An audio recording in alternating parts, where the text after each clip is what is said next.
pag tinransport natin sa Tagalog, pagtubos ng oras, o sabi po sa isang translation sa Bible is that yung ginagamit ang lahat ng iyong oras. So tingnan po natin paano natin tubusin ang oras. Ano ba yung ibig niyang sabihin? Mas malalim po. So tingnan po natin. I believe po na hindi natin first time na mapakinggan ito, and I believe po ito po ay na-topic na rin po sa Shabbat School noon. Sabi nga po na for sure po na narinig na po natin yung katagang, yung buhay ko ito, gagawin ko kung anong gusto ko. Diba? At yung iba naman, maiksi lang ang buhay, kaya gagawin ko yung gusto ko. Diba? Gagawin ko ang gusto ko. Pero ang katotohanan po, ang buhay na ito is hindi po sa atin. It is a gift of God. And you are created. Tayo po ay nilikha to worship God, to fellowship with Him, for thanksgiving, to serve Him, and to reflect His glory. In other words po, to do good, para po gumawa po ng kabutihan. Sabi nga po sa Ephesians 2:10, sapagkat tayo kanyang gawa. Amen, tayo ay ginawa niya, created, na nilalang kay Kristo Jesus para sa mabubuting gawa na mga inihanda ng Diyos ng una upang siya'y nating lakaran. Amen, so God created us to do good things. Nung una pa man, tayo po ay nikha para po gumawa ng mabuti. At knowing po na tayo po ay galing sa alikabok, so everything we are, everything we have is the Lord's. Pag-aari po ng Diyos.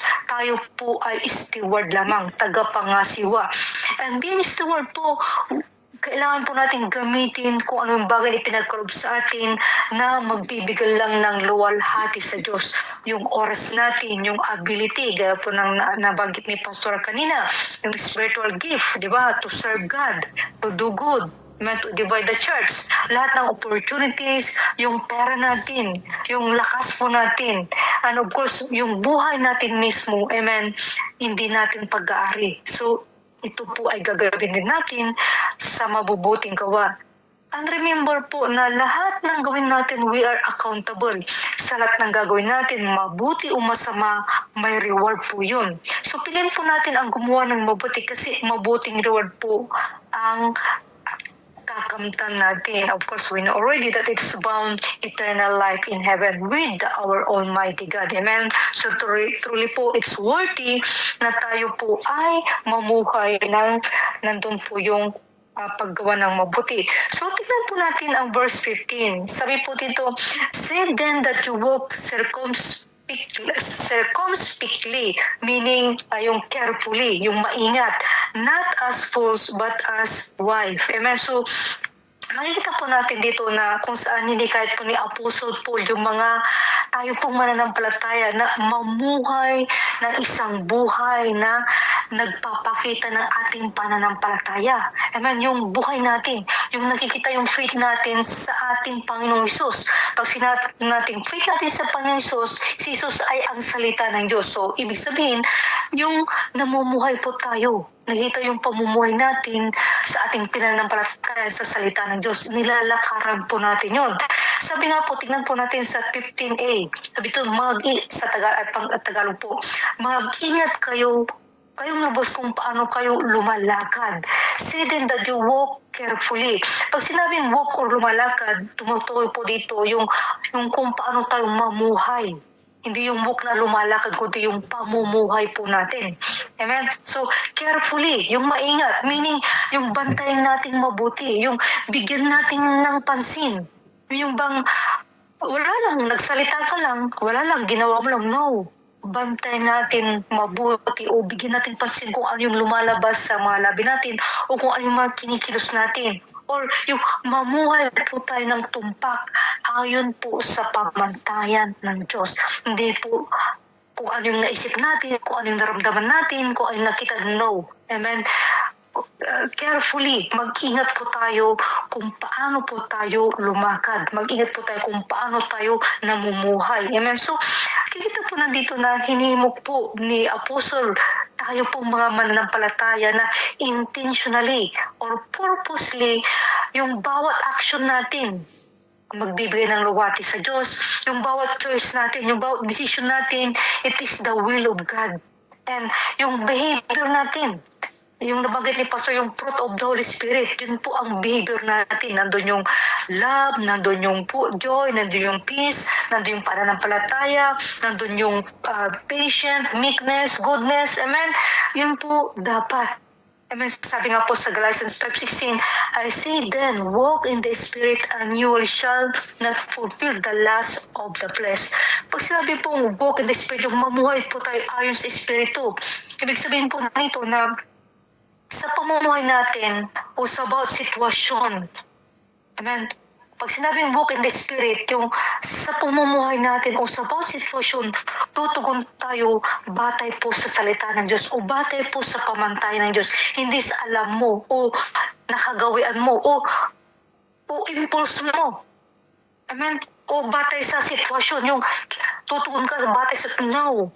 Amen? Whatever situation, amen, kailangan tutugon ka ayon po sa pamantayan ng Diyos. Yun po ang ibig sabihin ng walk in the Spirit. Ganito, bombahan. Diba? Yung anong gagawin mo, wala ka nang gawin, kundi matatakot ka na lang. Hindi ka na kikilos. Yung iisipin mo na lang, puro negatibo, diba? Hindi po. Ano ba sabi ng Diyos? I will never leave you, protect you. Ano sabi ng Diyos? Tayo po, siya po yung ating kaligtasan. Yung ibig sabihin, pag nilayan natin, panghawakan natin yung mga pangako ng Diyos, yun ang ibig sabihin ng walk in the Spirit. Amen? Kapag walk in the Spirit, ibig sabihin, kapag galit ka, kapag galit yung tao, hindi ibig sabihin galit ka din. No, kapag galit siya, then show love. Di ba? Kapag nasaktan ka, hindi ibig sabihin, babawi ka. No. Kailangan doon yung pangunawa mo lagi, yung mercy mo. Amen. Doon po ang ibig sabihin ng walk in the Spirit. Ibig sabihin, yung gawin natin ng mabuti, ang masama, that is walking in the Spirit. Amen. At according to verse 15b, letter B, December po, not as unwise, but as wise. Huwag gaya ng mga mangmang. Yung mamuhay po tayo, huwag gaya ng mga mangmang, kundi gaya ng marurunong. So, hindi kahit po tayo na po sa po na mamuhay ng may karunungan, hindi gaya ng mangmang. So, yung karunungan po dito, tumutukoy po dito na namumuhay po tayo according po sa kalooban ng Diyos. That is wisdom. Amen? Not just human intelligence or human wisdom. Alam po natin na wisdom is the right application. Hindi lang po application ng knowledge, kundi yung tamang aplikasyon ng kaalaman natin about God. Therefore po, if you are doing things in your own, tinatawag kang mangmang. You are a fool. If you are doing your things in your own, kapag namumuhay ang isang tao o gumagawa, ang tao taliwas po sa salita ng Diyos, kamangmangan po yun. At ang taong yun ay mangmang batay po sa salita ng Diyos. Kaya kapatid, kung patuloy kang namumuhay sa sarili mo o taliwas sa salita ng Diyos, ang tawag sa iyo according to the Bible is fool, mangmang. That will not be our portion in Jesus' name. Amen? Sabi nga po doon sa nabasa ko, sabi po doon na in the Bible, a fool is not described as someone lacking intelligence. Hindi yung kulang sa kalaman, but rather as someone who lacks spiritual discernment. Yung kulang sa spiritual na pangunawa, kamangmangan po yun. Or rejects God's authority. Yung mga taong ayaw sumunod sa kanilang leader, sa kanilang nakakataas sa kanila, ayaw makinig sa sinasabi ng kanilang pastora o mga nakakataas sa kanila o yung mga taong binigyan ng authority ng Diyos, sila po ay mangmang. And sabi nga po doon, who fails to exercise self-control, yung mga taong walang self-control, tinatawag din po yung mangmang na tao. That will not be our portion in Jesus' name. So, yung tao na nandun na yung pangusap ng Diyos, nandun na yung conviction, pero hindi pa rin niya kinontrol ang kanyang emotion, kinontrol ang kanyang mga labi, that is mangmang. Ito po ay kamangmangan base po sa salita ng Diyos. Amen? Sabi nga po sa Proverbs 1 verse 7, Proverbs 1:7, sabi dito, the fear of the Lord is the beginning of knowledge, but fools despise wisdom and instruction. The fear of the Lord. Pag sinabing fear of the Lord, nandun yung paggalang at pagsud natin sa Diyos. Pag sinabing may banal kang takot, ibig sabihin nandun yung paggalang mo at pagsud mo sa Diyos. Amen? Ito po ang pundasyon ng kaalaman. Amen? Yun po sa ibang translation. Pero yung mga mangmang po, sila po ay humahamak sa karunungan at turo. Ayaw nilang paturuan. In other translation, ayaw nilang dinidisiplina po sila. Sila po yung tinatawag na mangmang. Ayaw nila ng karunungan, ayaw nilang tinuturuan sila, ayaw nilang dinidisiplina sila, ayaw nilang pinupuna sila. Yun po ang mga taong mangmang, and that will be our portion in Jesus' name. Amen?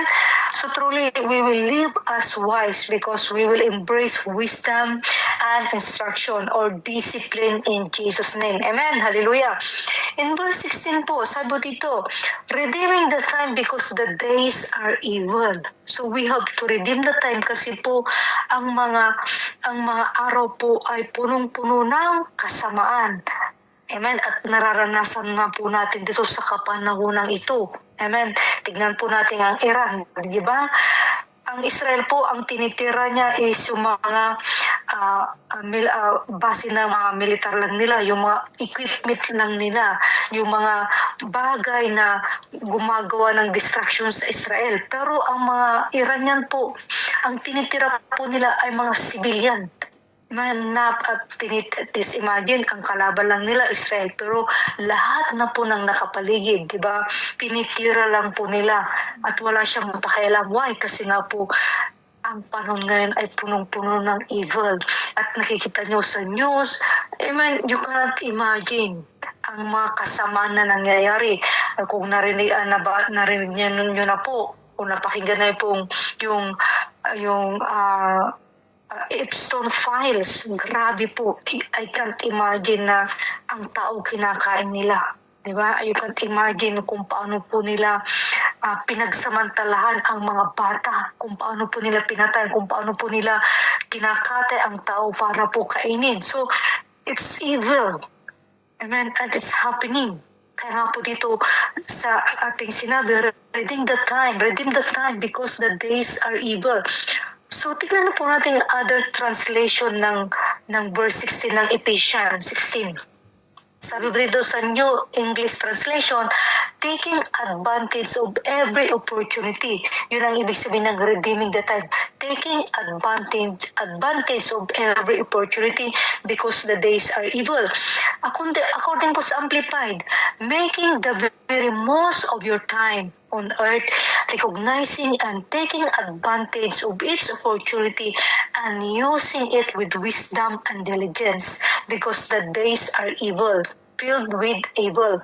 Amen. Sabi po sa RTB 05, samantalin ninyo ang bawat pagkakataon na kayo'y makagawa ng mabuti. So, yun ang ibig sabihin ng redeeming the time. Samantalin ninyo ang bawat pagkakataon na kayo'y makagawa ng mabuti sabagat punong-puno ng kasamaan ang daigdig. At according to po sa TLAV, na inyong samantalin ang panahon sapagkat ang mga araw ay masasama. Nasamantalahin nyo ang panahon na makagawa ng mabuti sapagkat ang mga araw ay masasama. So, therefore po, through this different translation, redeeming the time means, so tingnan po natin, redeeming the time means, number one po is that use your time wisely. So, redeeming the time means number one, use your time wisely. Yung ginagamit po natin ang ating oras ng may karunungan. Sabi nga po doon sa nabasa ko, biblically, using the time wisely is not just about efficiency or productivity. It is a matter of stewardship. It involves redeeming the time, buying it back from worldly distraction to invest in things of eternal significance. So kaya nga po, na ang matalinong paggamit ng oras ay hindi lamang sa kahusayan, yung mahusay mong gamitin or magiging produktibo ka, yung productive. Yung bang napapakinabangan mo, nagkakaroon ka ng ganansya sa paggamit ng oras, kundi paano natin pangasiwaan ang mga bagay na pinagkaloob o pinagkatiwala sa atin. Amen. Kaya po sa panahon, yung panahon o oras o pagkakataon ay gamitin natin ang mga bagay na ipinagkatiwala sa atin na sa ikalulugod ng Diyos. Amen. Hindi lang po mahusay mong gamitin ang oras mo o productive ka, kundi yung alalahanin natin na ito po ay ipinagkatiwala sa atin, na kung saan bawat oras o pagkakataon, ito po ay magbigay ng luwalhati sa Diyos. Yung gagamitin natin, amen, yung oras natin, o yung lahat ng bagay. Amen. Huwag tayong ma-distract sa mga bagay sa mundong ito. Bagkus po, yung gamitin natin lahat ng pinagkatiwala sa atin para po maluwalhati ang Diyos natin. Amen. Alam po natin na ang daming offer po si Satanas na kung saan, kung titignan natin, maganda o para bang mabuti o pabor sa atin. Pero ang totoo, sinasayang lang po natin ang time natin, sinasayang lang po natin yung resources natin, kasi at the end of the day, ikasisira po ng relasyon natin sa Diyos. Kasi yun po ang purpose ni Satanas. Amen. To steal, to kill, and to destroy our relationship. Amen. So wag po tayong ma-distract. We have to redeem the time na kung saan po gagamitin natin ang bawat oras natin, panahon, opportunity na kung saan makagawa ng mabuti at maluluwalhati po ang Diyos. Kaya nga po sabi ni Pastor kanina, yung spiritual gift, it is ipinagkatiwala sa atin na kung saan, sabi ni Pastora, use it to serve God para isa ikakatibay ng ating iglesia. Amen. You serve it and then ikakatibay po ito ng ating iglesia. Amen. That is redeeming our time. Sabi nga po, I believe ay narinig natin kay Pastor Dixon, time is life. Kasi sa bawat oras na huminga ka kapatid, ito po ay buhay. Amen. So time is life. Ang oras po ay buhay. Amen. The moment humingi ka, and it means may buhay ka. So time is life. And every time that is, yung pag ang isang oras ay lumipas na, yung cannot recover. So time is precious. Ito ang mga bagay na wawala na hindi mo na marirecover. Why? Kasi it is precious nga. So ano po ang ginagawa po natin sa time natin? Gaya ngayon, di ba? It's time po na makinig po sa mensahe ng Diyos. Ano ang ginagawa mo kapatid? Kung saan na yung habang nakikinig ka, marami ka pa rin ginagawa. O ang isip mo kung saan pumupunta. Lalo na ngayon, nakapasting tayo. Yung iba, iniisip na kung anong kakainin niya. O ano nang oras matatapos. That will not be our portion in Jesus' name. Amen. So we need to manage our time wisely. Sa lahat ng bagay po, dapat may oras. Magkaroon tayo ng oras. Dapat tayo magkaroon ng schedule kung paano natin gamitin yung 24 hours a day na ipinagkatiwala sa atin. Kapag wala si schedule o makakompromise ka, say no. Yung no. Amen, no. Amen. Say no to our flesh. Amen. Alisin natin o putulin natin sa mga buhay natin yung walang maidudulot na paglago sa buhay natin o walang eternal value. Lahat ng mga bagay that will not add value to our life. Kung hindi natin ikakalago, amen, kung hindi natin ikakabuti ng ating kapwa, ito'y dapat natin putulin o wasakin sa mga buhay natin. Amen. Sabi nga po sa Matthew 6:33, but seek first the kingdom of God and His righteousness, and all these things shall be added unto you. So, we need to use first our time in seeking God and His righteousness. Amen? So, yung unang oras muna natin, una sa lahat, amen, yung hanapin natin ang Diyos, hanapin natin ang Kanyang kaharian at ang Kanyang kalooban. Then, the remaining time for our other needs. Amen? Pero kailangan po natin manalangin at samahan tayo ng Banal Espiritu kung paano natin gamitin yung oras natin, the remaining time, godly. Amen. Na kung saan po it add value to our life. It glorifies only God alone. Amen. Hallelujah. Number 2 po, ibig sabihin ng redeeming times that take advantage of opportunities to do good. Samantalin natin yung bawat opportunity na gumawa po ng mabuti. Amen. Lahat ng opportunity. Lahat ng opportunity na sa harapan natin. Gamitin po natin to do good. Sabi nga po sa Galatians 6:19, kahit huwag kayong magsawa sa paggawa ng mabuti. Amen? Huwag tayong magsawa. Pagdating ng takdang panahon, kayo po ay aani kung hindi kayo magsasawa. Amen? So, kaya sa lahat ng pagkakataon ay gumawa tayo ng mabuti sa lahat ng tao, lalo po sa mga kapatid natin sa mananampalataya. Amen? So, amen? Kaya, huwag tayong magsawa sa paggawa ng mabuti kasi there is eternal reward. Lalo po, unahin po natin yung kapwa nating mananampalataya bago po ang ibang tao. Amen. So, and of course, according na rin po kung paano tayo i-lead ng ating Panginoon.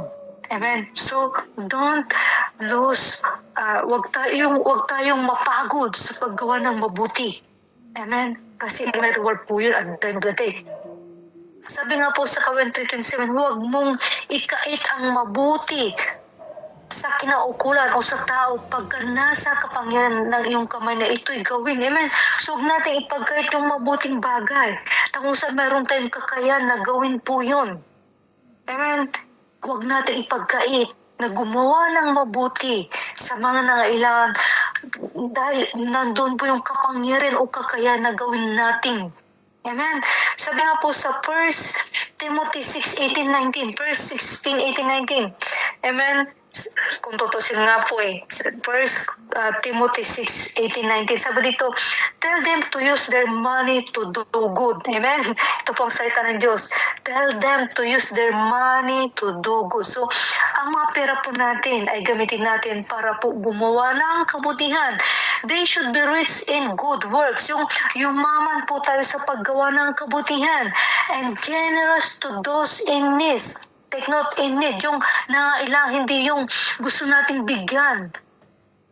Amen, kundi yung nangangailangan at of course leading pa rin. Kasi ang daming nangailangan. Pero kailangan pa rin nating marinig kung sino yung inililid ng Diyos na tulungan natin na nangailangan. Kasi hindi lahat po ng humihingi ng tulong dahil nangailangan ay kabubuti nila. May pamamaraan ang Diyos para tugunin sila. So napakahalaga po, kahit nakikita natin in need sila, kailangan pa rin natin yung leading ng Banal na Espiritu para po mapabuti po at mapaayos po ang ating pagbibigay. Sabi ko, always being ready to share with others. Amen. So kailangan natin mag-share. Share is loving. Amen. Sharing is loving. By doing this, they will storing up their treasure as good foundation. So nagiging magandang pundasyon po yun. Amen. Sa yung paggawa natin ng mabuti for the future so that they experience true life and that life is eternal life. Amen. So, sa paggawa natin mabuti, it is eternal investment. Amen. So, sabi nga po kanya, di ba, redeeming the time, amen, at sa paggawa ng mabuti is that mayroon kang eternal investment. Ibig sabihin sa lahat ng ginagawa mong kabutihan, at the end of the day, sa kabilang buhay, mayroon po itong eternal reward, investment po. Sa lahat ng paggawa mo ng mabuti, ito po, ikaw ay namumuhunan, nag-i-invest ka. As about investment mo, mayroon kang ganansya, mayroon kang meron kang harvest. Amen. At that is eternal. Amen. Sabi nga po sa New Living Translation, and don't forget to do good and to share with those in need. These are the sacrifice that please God. Amen. So, huwag natin kalimutan na gumawa ng mabuti at mag-share, magbigay sa mga nangailangan kasi ito po yung hain na kinalulugdan ng Diyos. Ito po yung sakripisyo na kinalulugdan ng Diyos. Amen. Yung it is pleasing. Kung gusto mong i-please ang Diyos, amen, then you have to do good and you have to share who are in need. Tulungan natin ang mga nangailangan. Amen. Sabi nga po sa Ephesians 4:29, Efeso 4:29, huwag kayong gumamit ng masasamang salita. Lagi ninyong sikapin na ang pangusap niyo'y makakabuti at angkop sa pagkakataon upang pakinabangan ng nakakarinig. Amen. So, sometimes, oo po, mabuti ang salita ng Diyos. Pero ang tanong, ito ba'y angkop sa sitwasyon o angkop sa pagkakataon? Amen. Kasi kung salita ng Diyos pero hindi pa angkop sa sitwasyon o pagkakataon mo rin, hindi mapapakinabangan. So kailangan po sa ating pagsasalita, ito po ay nakakabuti at angkop sa pagkakataon o sitwasyon upang pakinabangan po ng makakarinig. Amen. So use your words to build up. Amen. Para po mag-build, para po lumakas, tumatag, ma-encourage po ang nakikinig. Amen. Yun po ang redeeming the time. Amen. Sabi nga po sa Amplified, Micah 6 verse 18, wag na po because of our time gising po na kailangan po natin palagi pong gumawa ng mabuti at maging para po to redeem the time. Amen. Hallelujah. Sabi nga po sa Santiago 4:17, sa nakaalam nga ng paggawa ng mabuti at hindi ginagawa, ito'y kasalanan sa Kanya. Amen. Mga kapatid, bilang mana ng Diyos, alam natin po ang mabuti. Alam natin ang mabuti. Alam natin ang tama. Pero kung hindi natin ginagawa ang mabuti at tama, tayo po ay nagkakasala. Yun po ang tinatawag na sin of omission. Inuumit natin ang katotohanan. Amen? So, sometimes kasi ayaw mong gumawa kasi ayaw mong gawin yung tama kasi masasaktan ka, ay masasaktan yung kapwa mo, or kamumuhian ka, o ayaw mong gumawa ng gawin yun kasi alam mong tama pero dahil hindi pabor sa'yo, di ba? Pero kapatid, kung alam mo na ito po ay mabuti at ito po yung perfect ng Diyos pero hindi mo ginagawa, kapatid, ikaw ay nagkakasala. So maigin na lang na gumawa tayo ng kabutihan, at least at the end of the day, mayroon po tayong eternal reward. Of course, meron tayong reward dito, at meron din tayong eternal reward, doble po siya. Amen? So another thing po, pag sinabing redeeming the time, is live purposely, not wastefully. Yung mamuhay po tayo ng nandun yung may layunin. Huwag nating sayangin po ang buhay natin. Huwag natin sayangin yung mga bagay na ipinagkatiwala sa atin. Every moment has value. Mayroon pong halaga. Yung bawat moment so may halaga. So, kailangan po natin yung gamitin yung oras natin for the things that matter spiritually and morally. Yung gamitin po natin yung oras natin sa mga bagay na nakakalugod sa Diyos. Amen. Mga bagay na kung saan nakakabuti po. Amen. Nakakabuti po. Mabuti po. Amen. Gamitin yung oras natin sa kalooban ng Diyos sa paggawa po ng mabuti.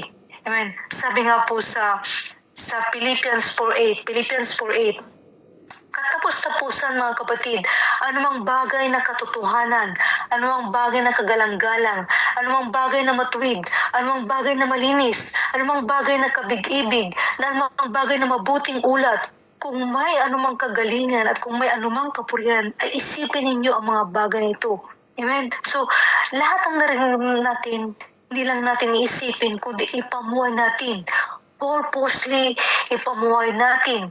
Amen? Sabi nga po dito, purposely na mamuhay tayong kagalang-galang. Purposely mamuhay po tayo ng matuwid. Purposely mamuhay po tayong malinis. Purposely po mamuhay po tayo ng kaibig-ibig. Amen? Whatever po na salita ng Diyos, amen, yung kalooban ng Diyos, purposely po ipamuhay po natin. Whatever na time, opportunity, mga sitwasyon na iniharap sa atin, amen, gamitin po natin po yun para sa ikabubuti ng ating kapwa, ikalalago ng iglesia, yung ikakag-iluwalhati ng Diyos. Amen. Glory to the name of Jesus. So sabi nga po sa 2 Corinthians 4:18, So we fix our eyes sa NIV po. So we fix our eyes not on what is seen, but on what is unseen. Since what is unseen is temporary, but what is unseen is eternal. So this means that purposely do not fix your eyes to the things of the world. Huwag natin i-focus o ititig ang ating mga paningin sa mga mga bagay sa mundong ito. Kasi lahat ng mga bagay na kita natin, it will pass away. Mapapara, mawawala. Hindi siya eternal. But fix to things of God. I-focus natin, purposely i-focus natin ang ating mga mata, ang ating atensyon. Amen. Sa mga bagay na makalangit, sa mga bagay na godly. Amen. Mag-focus po tayo kung paano natin makasunod po sa kalooban ng Diyos. Yun po ang focus natin. Amen. Because it is eternal. Amen. Eternal po ang sinasabi ng Diyos na nilalakaran natin. Ito po ay eternal. At lahat ng nilalakaran natin, mayroon po siyang eternal reward. So doon po tayo mag-focus. Lahat ng bagay na nasa atin, mga pera, bahay, kayaman, whatsoever, yung kakayahan, amen, yung abilidad, yung trabaho natin, ito po ay mga bagay na nakikita natin. Pero wag tayong mag-focus kasi mawawala po yun. Hindi natin madadala sa langit. Bagkus, lahat ng bagay na nakikita natin, ipinagkaloob sa atin, gamitin po natin ito sa mga bagay na makalangit, mga bagay na pinapagawa ng Diyos sa atin. We're in. At the end of the day, mayroon po siyang eternal reward. Of course, sa ating paggamit dito, makakaranas po tayo ng reward. Physically, materially. At hindi lang yun magtatapos doon. We will have eternal reward. We are investing. Kung ginagamit natin ang mga bagay na nakikita natin o pinagkasob natin, amen, at the end of the day, nag-i-invest po tayo eternally. At yun po ang pinakahalaga. That is redeeming the time. Amen. That is redeeming the time. Sabi nga po sa 1 Corinthians 10:31, therefore, whether you eat or drink, or whatever you do all to the glory of God. Amen. Do all to the glory of God. Amen. Hallelujah. So intentionally and purposely use our lives only to glorify God. Sabi nga po sa Matthew 5:16, let your light so shine before men that they may see your good works, para makita nila ang mabubuting gawa natin at nalawalhati ang Diyos sa pamamagitan po ng mabubuting ginagawa natin. Amen. Glory to God. In conclusion, may 5 minutes na lang daw po ako. Sabi dito, conclusion, Ephesians 5:17, yung last verse po sa Bible verse natin, Ephesians 5:17. Therefore, do not be unwise, but understand what the will of the Lord is, and you will know the will of God if you don't live according to the system of this world. Rather po, renew your mind through the Word of God. Doon lang natin malalaman ang kalooban ng Diyos. If we renew our mind, hindi tayo namumuhay sa sistema ng mundong ito. Kaya nga po sabi sa Romans 12 verse 1 to 2, Romans 12 verse 1 to 2, New Living Translation. And so, dear brothers and sisters, I plead for you, let them be a living holy sacrifice, the kind he will find acceptable. This is truly the way to worship him. Don't copy the behavior and custom of this world, but let God transform you into a new person by changing the way you think. Then you will learn to know God's will for you, which is good and pleasing and perfect will. Amen. Hallelujah. So tunay nga po na to redeem the time. Amen. Amen. Huwag tayong mamuhay sa sistema ng mundong ito, sa lakaran ng mundong ito, because we have to renew our mind by, we don't conform by renewing our mind. Ang isip natin, ang salita natin, ang pamumuhay natin ay punong-puno ng salita ng Diyos. pag ginawa natin yun, at the end of the day, truly, nakakagawa tayo ng kabutihan, nakagawa po tayo ng kung saan it pleasing to God. That is redeeming the time. Maraming po tayo.